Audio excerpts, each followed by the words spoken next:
We are part of the Fired Up Sports Network of shows. Please check out other Fired Up Sports Network podcasts like the P-Lot Pod, Water Cooler Talk, Bell Smashers, Philly Sports Love and Pain, Drunk on Broad, Beer Battered Sports, and the Fired Up Sports Show, which are available on all major podcasting hosting sites and social media.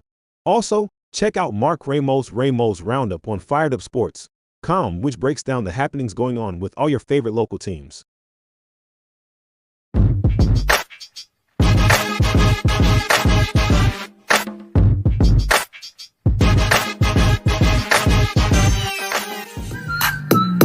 Philadelphia Eagles are Super Bowl champions. E-A-G-L-E-S Eagles! Swinging a miss, struck him out. The Philadelphia Phillies are 2008 World Champions of Baseball. Ladies and gentlemen, the Flyers are going to win the Stanley Cup. The Flyers win the Stanley Cup. For the lead. Yes! Iverson, wow, what a fake off Daniels as he broke his ankles and got all the way to the cup.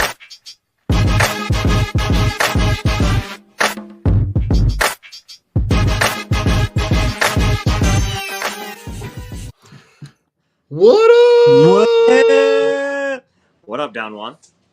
6 in a row, mother truckers. 6 in a row. How incredible is that? What a game. What a night. What a just, oh my God, dismantling of Washington. Like, let's be real. Washington is, I called it, Don. I said we were going to win. We should have won by like 14. And then all of a sudden they gave the 2-point conversion. So what? We won by 6? Yeah, listen, a lot of our predictions came true. We did you did say that there was going to be a touchdown late that was going to make it closer than it was. I didn't anticipate the slower start. No. But this was a big Saquon Barkley game. We didn't get the 70 plus run, that I thought we might get, but we did get a big bust out 40 plus run at the end of the game to kind of salt it away. And I think you saw the product of the game plan of just run the ball, like wear them down. At some point, like the offensive line was manhandling the defensive line. You saw them really impose their will on that Washington defense. You saw it on that long Saquon Barkley run. Cam Jurgens absolutely decleating a guy twice. Yeah. You saw the ability for this team to kind of stay consistent and really just kind of pull away late, which is starting to be the MO for this team. This team is like they it takes them a little bit to kind of get themselves together, but once they get themselves together, man, it's all hands on deck from everybody involved, offense, defense, and dare I say, Rich, the defense is carrying this team, which based on the way that this offense is built, you would have never thought that was the case. No, the defense is nasty. I mean, being there on Thursday, the crowd was electric. It was awesome seeing the Saquon Barkley run live in person and just seeing how fast that dude is and just breakaway run for the touchdown. 2 touchdowns from Saquon in 20 seconds. Like, absolutely incredible. Like, he punches the first one in and then they get the ball, stop watching to get the ball. Boom, ice it. That was it. Watching that game live, it wasn't even close. It was close because Jake Elliott missed kicks, which I was talking to the kid next to me, and he goes, yeah, he missed 4 in pregame, which, is kind of crazy. Does it, and not that we have to talk about the kicker super early in the show, but like, does that make you think something? There's something there. Like, is there an injury? Is there something that's now, mind you, it's not an injury, but it's something else. I've might have an inside source on what's going on, but I'm just gonna say there's something Don, if you catch my drift on what I'm doing here, there's something going on. Ah. Yep, something Hmm. going on in that department from a Hmm. so I think I think there's On, something on his mind, and it's something unrelated to on a personal level. on a personal level, not a football Okay. level. Um, Gotcha. Because I was gonna say around the league, there were a lot of missed kicks. Right. Justin Tucker missed a bunch. yeah, It seemed to be par for the course for this week. There was a lot of kicks that were missed or blocked. or blocked. Because I mean, let's be real, Denver lost on a block kick, and then there was another block kick at the end of some other game. Um, but just being down there, Don, it was absolutely incredible to watch it, and it gave me like such a different perspective, like watching it, because I wasn't watching the jumbotron like I normally do when I'm like at a game. Because I remember Okay. like my last game 7 years ago, I'm like stuck watching the big TV because I'm like, oh, I can't follow it because of the seats that we were in. But the seats we were in were perfect. We're looking down, and Jaden Daniels didn't even look to the outside. Like he basically took his check down and Zach Ertz, and that was it. He wasn't even looking toward the outside. His eyes the whole time were, where's Zach Ertz? Where's Austin Eckler? Boom, check it down. And then he was just getting destroyed. And Jalen Carter was a monster again, just making Pro Bowlers look like freaking Pop Warner kids. Like it was absolutely incredible watching this defense fly around because the defense looks phenomenal. Nolan Smith again got a big sack. He was getting Yep. some QB hits. It was really, really, really awesome to see it live. Um, Watching AJ Brown just be open constantly, All the time. all the time. I mean, even watching it and him not getting passes or even like look to, he was wide open all the Yeah. time. Um, like it's so crazy, and like you said, the beginning was slow. The beginning was terrible, to be honest with you. But if Jake Elliott makes the two field goals and the extra point, it's a different game. Like we're not even talking like how slow it was. But the Eagles have to get Nick Sirianni's plays out of the way for them to be successful. So that's why it's really slow. Because I feel like Nick's like, let me call the plays. I'll call the first like 15 plays, and then Kellen, you can call the rest. Because it's like so night and day. Like when you see Hmm. some of the play calling, and it's like who's really calling this play, and then you throw this play, and you're like, damn, that shit worked. Like who did that? Yeah. Yeah. Listen, you're not lying. And I think the conversation we had last week kind of is on repeat this week, right? You lean on your best player, and your best Yep. player is Saquon Barkley. And he has taken this offense to a completely different level. And I'm sure he thanks his lucky stars every day that he's as far away from New York, considering what's going on up there with Tommy Cutlets and Danny Dimes playing safety So at practice. And but Saquon Barkley, Rich, leads the league in rushes of 10 plus yards. He has 26 rushes of 10 plus yards yeah, I fucking believe through it. 10, He got through 10 games. guy's incredible. I believe it. Like Yeah, watching the guy play, we see it, and we're still like, how isn't he getting the ball 30 times a game? Like, and we're still yeah. saying, how the fuck is he still not getting the ball 30 times a game and leading the league in rushing? How is he not? Like Do this you see dude. that they added? Do you see that they added the reverse? They added the reverse jump in Madden. No, did they really? Yeah, I'm gonna pull it up. They added the backwards leap over the player. They added it in Madden, which is like, Wow, probably a 26 gig bug fix to do that, and people are probably getting all pissed off about it. Madden, what are you doing? Like, yes, it was an incredible move, but that thing should not work. In Madden, if you try it and you get hit, you should be just hurt the whole time. all right, Rich. Here you go, and put the spotlight on it. Wow. Right? Is that Jason I Peters? mean, no, that's Mekhi Becton. I thought it said Peters. I really thought it said Peters. right there. No, Becton Jr. It says Becton Jr. All right, my eyes are terrible. All right, thanks, Don. I'm No, gonna but like, get some glasses. listen, the way that you get yourself together is by being consistent, and they were consistently running the ball without a problem at all, right? And you run the ball behind this offensive line, you control the clock, and I think what you said is appropriate in terms of like if they were able to capitalize on those early possessions, Mm-hmm. it sets a very different tone for the game, right? You're putting they legit had an opportunity to put points up on the board on almost every drive. Yeah, And they were pretty much able to do whatever they wanted to do. Um, this offense is really just kind of firing on all cylinders. And the craziest thing is that they haven't really started to utilize the outside at all, right? No.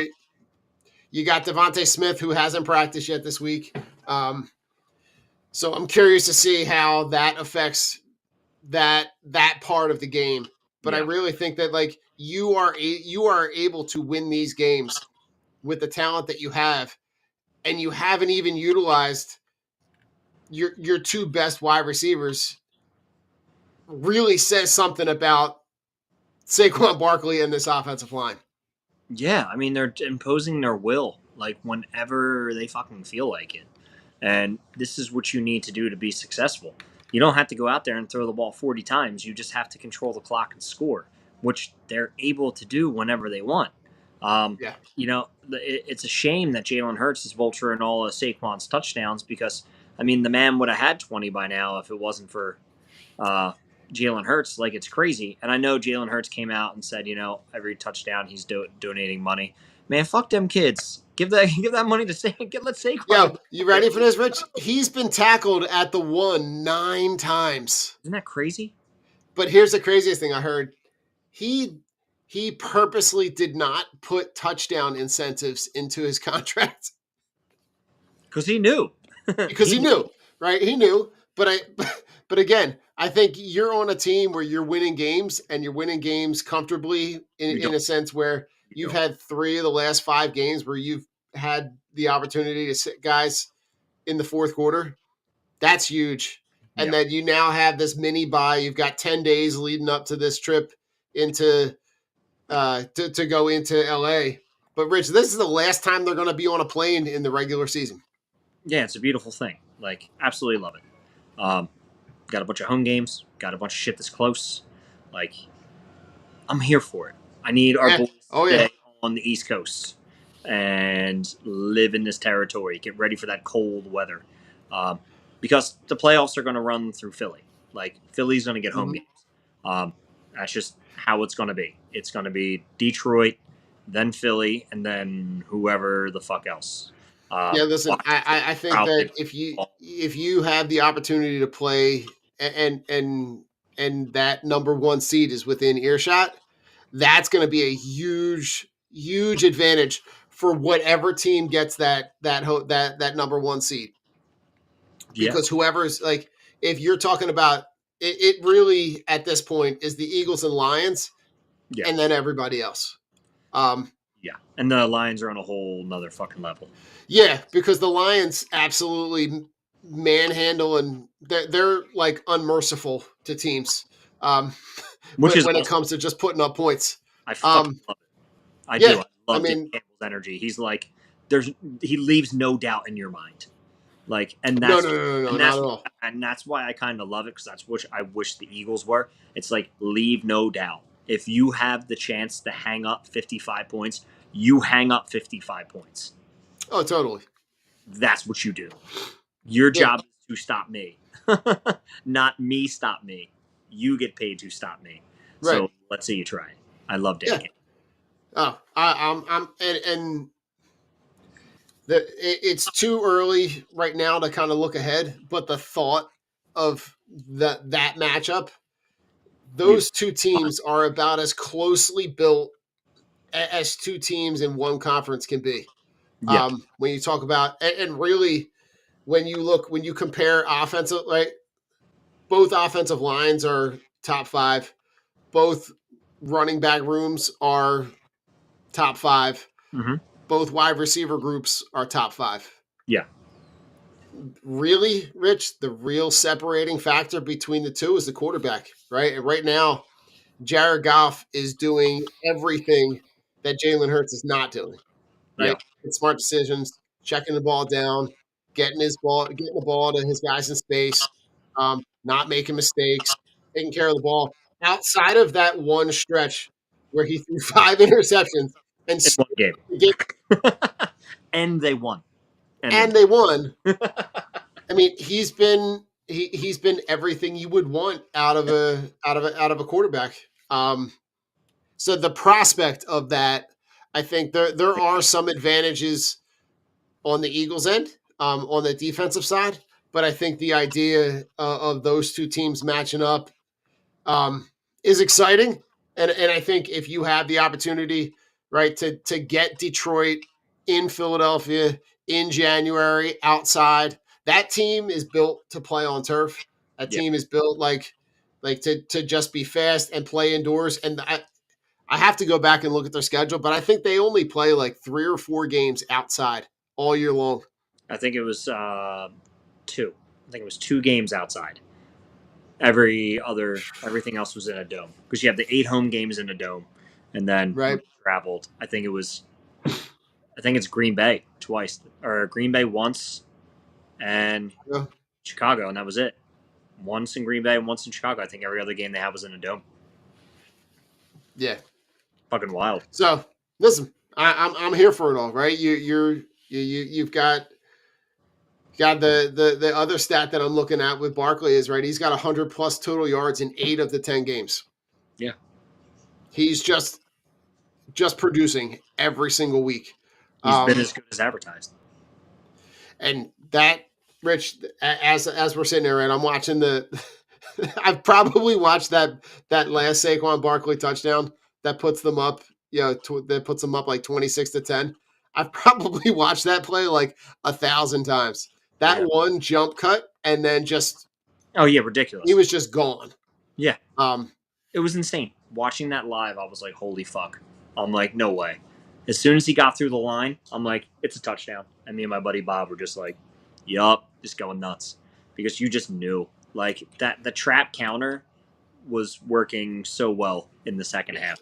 Couldn't get it really going in the first half, but in the second half, they just came out. But that's what happens when you beat teams up. They beat up that defensive line so bad that in the second half, they were just able to do whatever the fuck they want. Yeah, and listen, you're going into that third quarter. It's 10-6, right? So it's still a game and going into the fourth quarter, right? But you score, you get the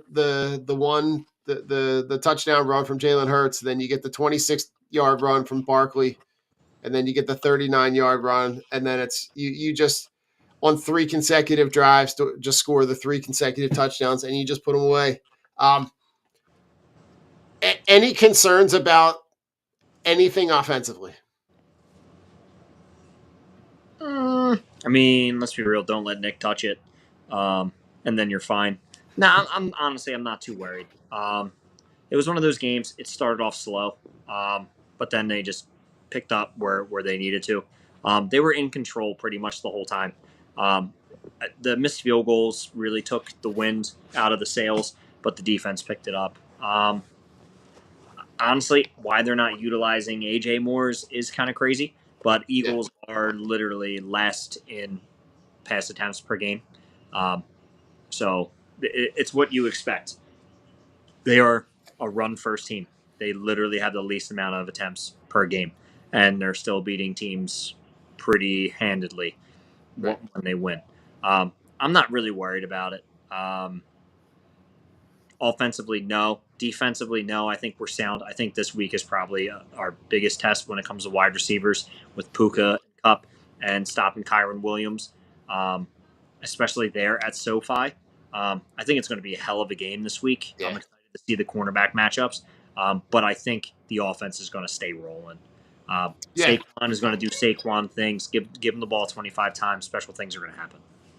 Right. I think my if I have a concern, it's keeping AJ and Devontae Smith involved. Yeah. I think that there's a tendency to kind of like when I look at this, right? You got AJ Brown with 5 catches, 65 yards. Devontae Smith's got 4 catches for 29 yards.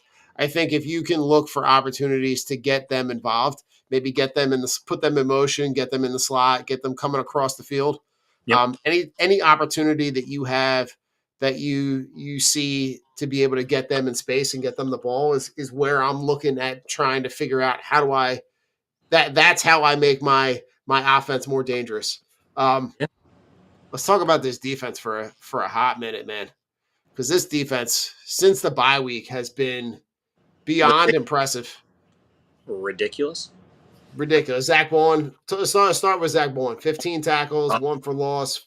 The fourth down, the huge fourth down stop. What is Dan Quinn thinking? You're down 12, you're down 2 points with an opportunity to kick a field goal and take the lead late in the fourth quarter, and you go for it. Now your boy Jalen Carter just about took the ball out of Jalen Daniels' hands, Yep. and then that hurries the play up off to the side, right? Leaves enough time for Zach Bowen and Slay to be able to get there and make that tackle for the loss. Zach Bowen has been at like way different than anybody I think ever thought he could be. Yeah, I mean, he was absolutely freaking ridiculous. I mean, and Fangio said it best. Like, they wanted him to play on the outside, and he moved on the inside, and sometimes you just get lucky. Mm-hmm. I mean, the kid, all he did was tackle Illinois, and he went to the Saints, and they just used them wrong. You see it happen all the time. And this guy is just a beast. He is everywhere on the field. To see a linebacker post 8 solo tackles, 15 total tackles, 2 pass deflections, stop on 4th down, like, this guy is the second highest rated linebacker in the NFL Yeah. behind Fred Warner. Like, what does that tell you? And I'm sorry, he's playing way better than Fred Warner is right now. Oh, 100%. So there, I mean, and Fred Warner is a beast. I will not talk shit on that man; he will kill me. But Fred Warner is a monster. Don't worry, Rich. Fred Warner is not listening. Oh, thank God. Until I get a DM saying my name in your mouth. Oh God, I'm sorry. I'll call you Mr. Warner. Mr. Warner, my bad, Mr. Warner. But like, you're comparing a guy who's an elite All-Pro, has been an All-Pro for many years. Right. I mean, they're neck and neck right now. Right. Like, it's absolutely insane on what Bond is able to do. And like we said last week, pay the fucking man, because it's only going to get more and more expensive. We can't have another TJ Edwards situation. He should have been locked up after last week's game. Like, I'm not let. Yeah. I'm being like, yo, Zach, I know, but come up to the owner suite. We're going to sign this extension real quick, because you're not leaving. Like, Yeah. he's You figure out a way to slide some of this year's money, right? You figure Howard Roseman figures out a way to get creative. push that shit down the line. I think that's got to be an option. The next guy, Rich, Quinnion Mitchell. Jesus Christ. Dude is an absolute lockdown, put you in jail, throw away the key. Like they didn't even attempt to throw the ball to his side. They didn't look, Don. Being there live at the game, Jaden's eyes were just staring at his check down and the tight end. That was it. They didn't even look to the outside. They targeted Slay once, I think, and that was it. Zero catches on 0 yards, 0 targets, 0 touchdowns for Terry McLaurin.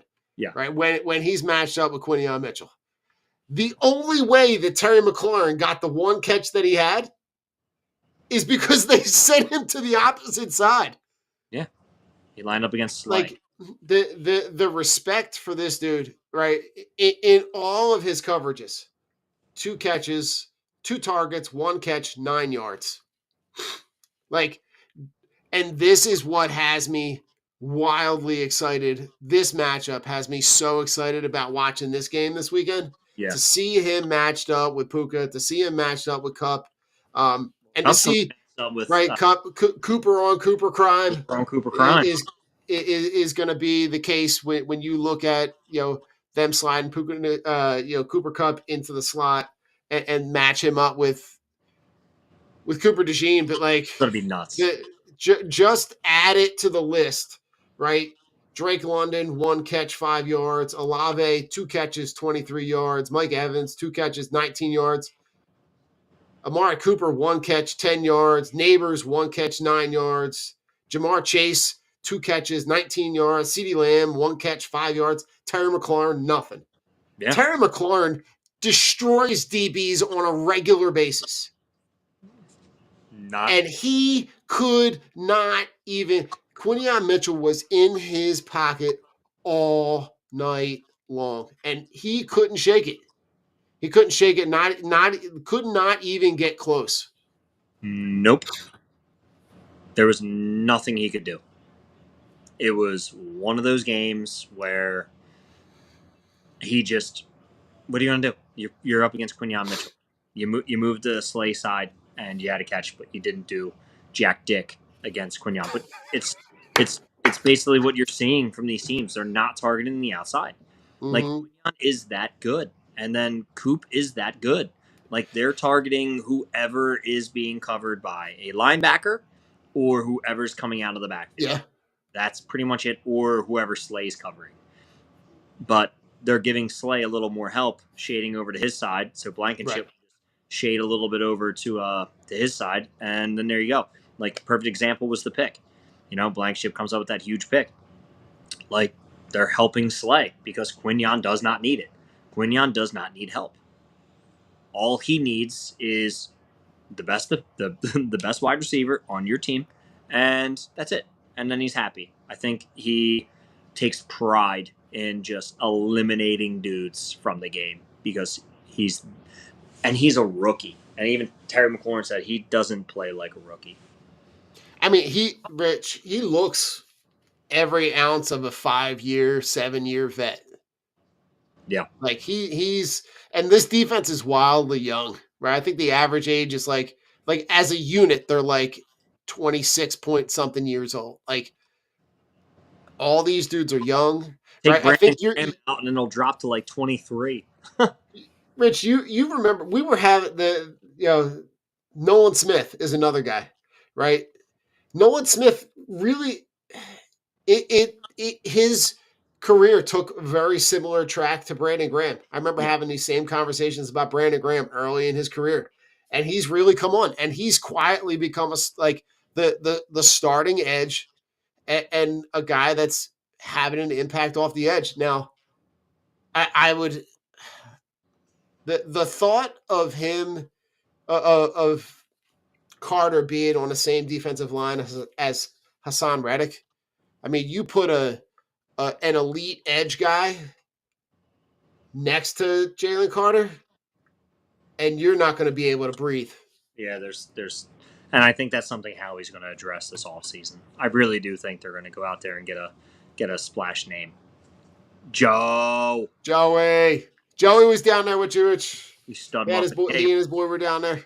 Yeah, he was. But Rich, talk about Jalen Carter, because Jalen Carter absolutely destroyed people this entire game, and not just anybody. Like Tyler Biotish is an all pro. Sam Cosmi is a legit number. Like he destroyed. Like he Yeah. ruined people's nights all night long. And you see guys, you see them get beat within one step, and legit they're just shaking their head. Yeah, no, I mean, he was just dominating all night. Like, watching him, just being there, watching him, he is so explosive and strong. It is ridiculous how strong that man is. He was just moving bodies and like, moving big guys with one hand. Just a smack and a go, or a push and just a throw to the side. He was in the backfield all night giving Jaden Daniels problems. And he is one of those, I'm not even, he's the best defensive tackle in football. Like, okay, he might not fill up the stat sheets with the tackles and the sacks, but you cannot stop him. Like, he is unstoppable of getting into the backfield. He is just, like, all day, just moving bodies around the quarterback, making Jaden Daniels feel uncomfortable, smacking him. Look at that. One move, bang, tackling Brian Robinson, who's super elusive. Then boom, look, all right, nope, you're not getting it. Like that, and that play that play at the end of that clip was the play that was third down that set up the fourth down play. Like he just and he makes, because he's consuming two guys and he's getting double teamed, it leaves opportunities for guys on the edge to be able he to had to, face to mask get up to on the the quarterback. It's just it's a really really cool thing to watch, to see his game kind of just elevate. He is just something to watch on every snap, and he just legit just destroy. He spends most of his night destroying teams, and yeah. which is it's no wonder that N'Kobe Dean and Zach Bond are able to get wherever they want on the field and make these tackles, because they're under pressure right away. You got no time to breathe. Yeah. I just love it. I love No, it. Can't get enough of it. no, it's honestly it's incredible, and just watching it week after week is phenomenal. It's just you knew he was going to be that good. You didn't know what after last year of how it was going to be. 'Cause he started out strong and then he disappeared, and now it's like, oh shit, makes his job so much easier when he can just do what he's best at, and then you have linebackers behind him, and then you have Yep. a secondary behind him.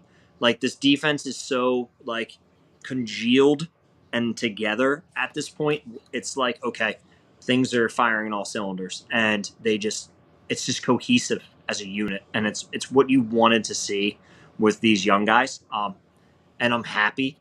You know what the funniest thing is? That, like we were talking about at work the other day, is they haven't mentioned James Bradbury's name at all. Like he was put on, I guess they could technically open up the injury window, right? but The practice window. they're not even like. Isn't it just strange how it's not even mentioned? Like he was put on the 8-week IR, and there's no report, no nothing. It's just he's on Nope. IR. He's just done. It's like he's home somewhere. Like that's it. Don't talk about Yeah, him. just stay home, James. Yeah, but it's like so fucking. Isn't that crazy though? Like, there's no information or anything out there. It's kind of like we erased them in the preseason and that was it. Yeah. Like, don't you feel like that's all it was, Don? Yeah, and I think you're right. You're going to get Brayton Covey back this week, so you're probably good. You've seen. I think that this team realizes how much of an asset Cooper DeJean is on this Oh, defense, and I'm not saying activate him. I'm just saying no, how but the like not even. his ability to be able to change the way that this team plays defense. It's no wonder that they're playing so much different coming out of that bye since he started playing. And since you've pulled Avante Maddox out of that lineup. Thank the Lord. Um, yeah. Thank the Lord. So Rich, of the guys that we've talked about on the Rams, right? You're talking about between Kyron Williams, Cooper Kupp, Puka Nacua. Mm-hmm. Who's the guy you gotta stop? That's tough. I mean,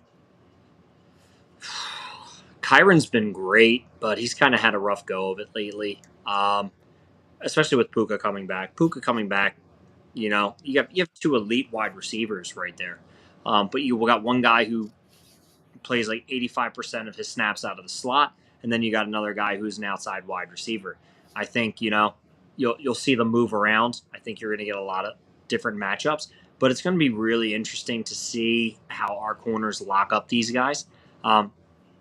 This is going to be a real test, and I don't think it's like a harder test than the Cowboys or Scary Terry or fucking Jamar Chase, who's just destroying teams. I think Right. it's more or less like we're looking at it as, oh my god, it's Puka Nacua and it's Cooper Kupp. It's like, well, he already bodied CD, Jamar, Mike Evans, Malik Neighbors, like bet, okay, like we're not worried about it. I think is you need to stop Kyron, which is going to force Matthew Stafford to throw, which plays into our hand a little bit more with our defensive line and our secondary. And because Matthew Stafford does have tendencies to make mistakes, and you throw different looks at him with the way our defense and our corners have been playing. I'm saying let's stop the run. Let's make it a pass funnel, which teams can't do on us, and I think that's how you win the game. You force Matthew Stafford to pass, and that's how we take home the dub. But honestly, Yeah, I don't even think it's going to be close. I really don't. I no. The Rams defense does not scare me. Like, who the fuck do they have? Yeah, so for me, the matchup that the first matchup that I'm looking at is the way that you negate Kyron Williams and Cooper Kupp and Puka Nacua is you get pressure on Matthew Stafford, and Yeah. I think there's a distinct advantage with this defensive line and this front, the way that this front seven is playing, that it matches up really well with the guys that they have. Their offensive line is not super healthy. You've got guys that are questionable. You've got guys that are already injured often. Like you've got guys in there that are in their rookie year. I like the matchup of this defensive line and this front seven against that offensive line to be able to get pressure so that you put Stafford in a position where he's got to roll out, that he's got to be passing under pressure. Yeah. He's not the most mobile guy. So I think the idea that you have that the advantage that you have is to be able to get pressure. On defense, I mean, when I look at this defensive line, I mean, I think that your offensive line is better than their defensive line, Yeah. and I think that helps to Jared Verse is a guy that is going to be in the conversation for rookie for defensive rookie of the year.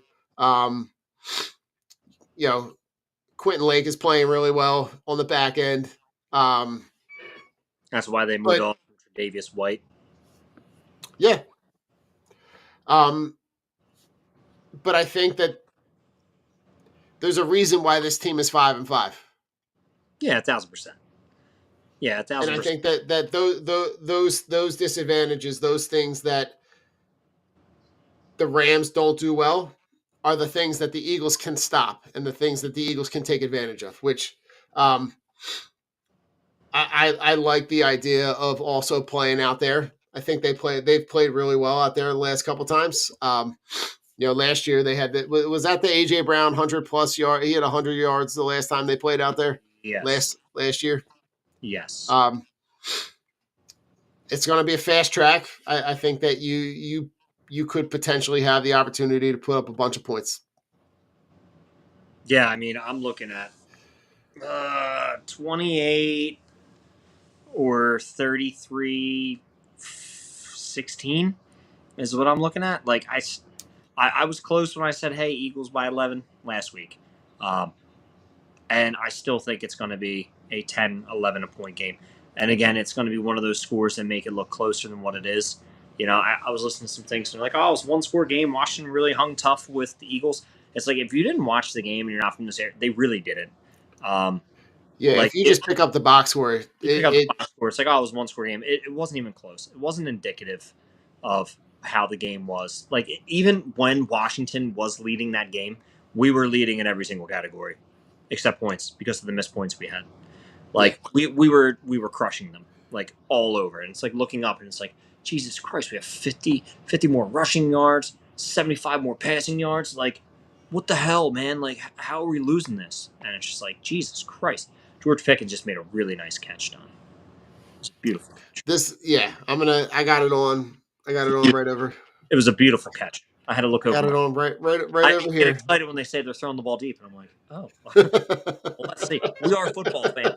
We do enjoy this, but I don't think it's going to be close, Don. I really don't. Yeah. I think it's going to be one of those scores late again, and people are going to say, oh, whatever. Like, I need a show me game. Like, and I think this could be the game of, like, beat the fuck out of a team, leave no doubt, because I still think people might be doubting us. And I know some people are like, I want the underdog mentality. Well, fuck the underdog mentality. I want the bully mentality. I want we're not fucking afraid of anybody, so we're going to step on your necks. Like, I want a little bit of what the Lions are doing into the Eagles. I want the swagger. I want the attitude. I want hey, you might be Jacksonville and suck, but we're going to throw 55 on you. And then finally, when we hit 2 minutes, we're going to put our backups in. Yeah, I think this is I'm kind of feeling the same way. The last couple of times that they've gone out to LA, whether it's been the Chargers or the Rams, you've seen the Eagles fans travel really well, take over the stadiums. Yeah.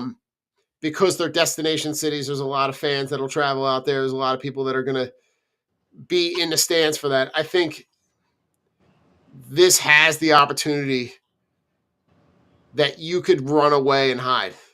And I think that's that you get a couple of scores early. You put the Rams in a position where they're going to have to throw the ball a million times. Like you score 2 touchdowns on your first 2 drives. You put 14 up on the board in the first quarter, and I know that's considering how the first quarters have been. I know that seems like a huge ask, but I think you can salt this game away really early and give yourself an opportunity to again. I think that the game is out of hand by the time they get to the fourth quarter. I think this is like a 35, 10, 35, 13. And again, I think that this is a sit your guys in the fourth quarter kind of game. I just don't I'm having a hard time seeing it another way because of the way that the defense is playing. And I think the offense is just going to be methodical and just get the job done and just keep the ball moving and they're going to have opportunities to be able to negate the best players on the Rams defense. So that's why I'm all birds. I'm all birds big. No, I agree, dude. I think it's perfunctory to say Saquon Barkley has a big day. I think it's going to be AJ Saquon day. I think AJ is going to pull in like 8 for 152 and a score, and then Saquon 22 for 175 and a tutty. Like I'm shooting for the overs for both those guys. I just don't see any other way. If he has the most 10-yard rushes in 10 weeks, I mean he's going to have at least 3 this week, right? So that's the jump. He's going to average like 6 yards a carry this game, and he's going to have well over 100 yards. Yeah, I'm gonna say I don't know the stat line, but I'm gonna say between Saquon, AJ, and whoever the third guy is, right? Devontae Smith might play, might not play if that's Dallas Goedert. But Saquon, AJ, and the +1, 5 touchdowns between the 3 of them. I love it, and it's going to be a beautiful thing to see. Now, Rich, before we get out, can we commence on the misery that is the Cowboys and Giants? Yo, it is absolutely wonderful. I feel bad for Daniel Jones. Like it's not his fault, bro. No. Like and it was funny because I was reading things that came out and like the players on the team were like, Daniel Jones has been like a pro about this since day one. Like, and they're like, management gave him that money. Like, and he's been a pro about it ever since. And for the fact that like them just to be like, okay, and make him the 3rd string quarterback, they're like, that's just trash. Like, it's a fucking team. It's a team game. Like, what the fuck? Like, it was cool, like, seeing his teammates, like, stick up for him. Has he been asked? Absolutely. But again, nobody fucking said pay him. Nobody said pay Trevor Lawrence $55 million fucking dollars.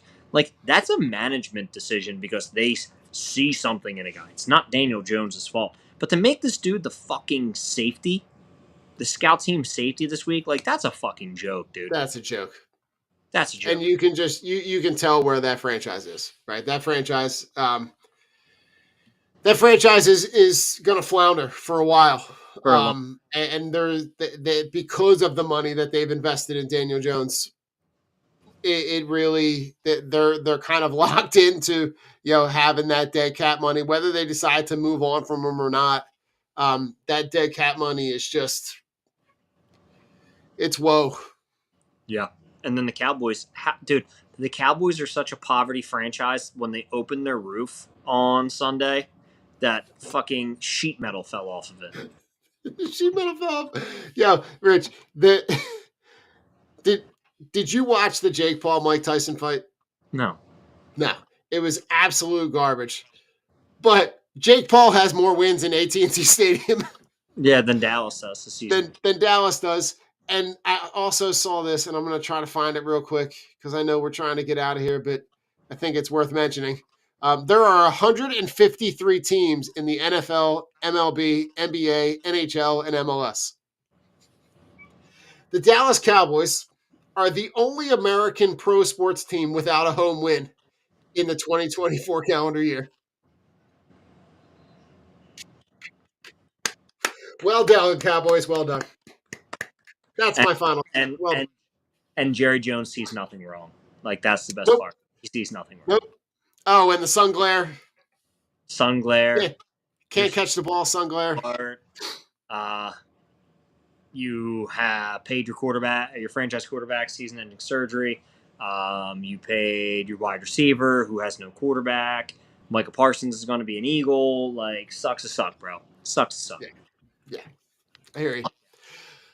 All right, Rich. Final thoughts. Oh man, Thoughts. My Go final ahead. thoughts are: so last Thursday we went to the game, and it was fucking nuts. It took us an hour to get over the bridge, right? Oh, Like an hour because the toll booth was just jam packed. Dude, I've never seen this many cars. And people were I had to go, I came off the toll and I basically made a right. Like and drove sideways through the toll area to go up to the other side. That's how crazy it was. It was a fucking parking lot. We get the front street, we can't move. And we roll down the window. I see this guy, he's driving one of the tractor trailer movers. And I'm like, man, this is fucking nuts, bro. And he goes, right? And he's like, and you got these assholes and these jerk offs parking in front of our trucks, in front of our trailers and our loading docks. Like, fucking idiots. Like, we're gonna have to tell them. And I'm like, man, people are just like dumb. Like, it's just stupid. And me, like, we're talking to this guy, mind you, because we're at a dead standstill, so we could talk to this guy for right. like an hour, like if we wanted to. And then finally, my buddy Bob looks at me and goes, yo, man, you got anywhere for us to park? And the guy's like, oh, yeah, dog, just pull up over there in front of the that van. We're like, all right, for real? And he goes, yeah, I'm here all night. Nobody's, like, you're good. Like, don't worry about it. So we're on Front Street. We just whip it. I drive around this tractor trailer, park in front of this van, and we were golden. Ran over, gave the dude $20. I said, thanks, man. Just make sure nobody steals my shit. And he's like, nah, man, my manager right here, dude. We got you. Go Birds. Like, the city can be What? great at some times, and it was That's awesome. awesome. And guess what? You know how long it took me to get home? 30 13 minutes. Stop. minutes to get from Front Street to my house in New Jersey, which was that my buddy Bob's like, I've never gotten home that quick because those Wow. closed down. So we just came out, we drove straight, made a quick left, and boop, we were on the Wall Whitman home. Like, and we stayed the whole. Damn. Like, that's how crazy it was. Like, and Wow. it was awesome. So it was cool. Shout out to the city of brotherly love. It was bumping on Thursday. Everybody was having a good time. Everybody was vibing. It was awesome. It was a great thing to be a part of. And you know what? Philly's not as bad as what they say it is. So shout out No, to we got good pockets everywhere. yeah, man. Listen, Rich, I'm gonna give a shout out to Baker Mayfield. I don't know if you saw this story about Baker Mayfield, and he donated just a shade under 18 grand to a high school in Texas who needed the funds for new equipment because the equipment was not up to date. Not that team, Rich. That team went on to win the state title. No way. Yeah, they went on to win the state title. Oh, So good on Baker Mayfield for being able to put that in place and be able to help help that team out. And that's that's the kind of stuff that these guys do that you never read about. You never tell. They'll never go around and tell anybody. So shout out to Baker Mayfield. yeah, I'm so glad he's not a Brown. He's a good dude. He's a good dude. Yeah. Also, Rich, I don't know what we're gonna have to figure out, but I'm guessing that I'm gonna need some kind of Golden Mike fantasy punishment. Don, I forgot to look at that lineup, and I'm starting Russell Wilson tonight. So, and I'm in the playoff hunt. Yeah, I have Kyler just I think sitting on my bench. Yeah, it was fucked up. Well, Rich, we all my make the three Your My punishment, 3-17 record is your punishment is you're doing this with me. So punishment enough. Don't torture yourself even. Jeez, oh god. All jeez. right, Rich, take us home. Well, first I'm Rich, and that's Don. We are drunk on broad. You stuck around, you fucked around, you found out. As always, it's fuck Dallas, fuck Deshaun Watson, fuck Spike Eskin, Ben Simmons, fuck you. Yo, fuck the Sixers, dude. Yeah. Fuck the Sixers. You are a So dumpster bad. fire. Joel Embiid, get your fucking shit together because you're pissing me off.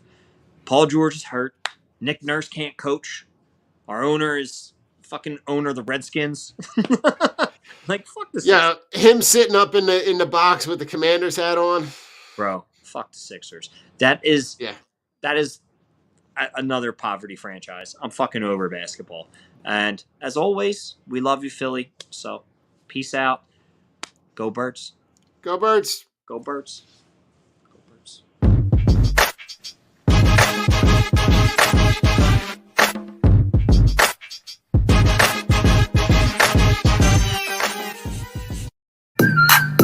The Philadelphia Eagles are Super Bowl champions.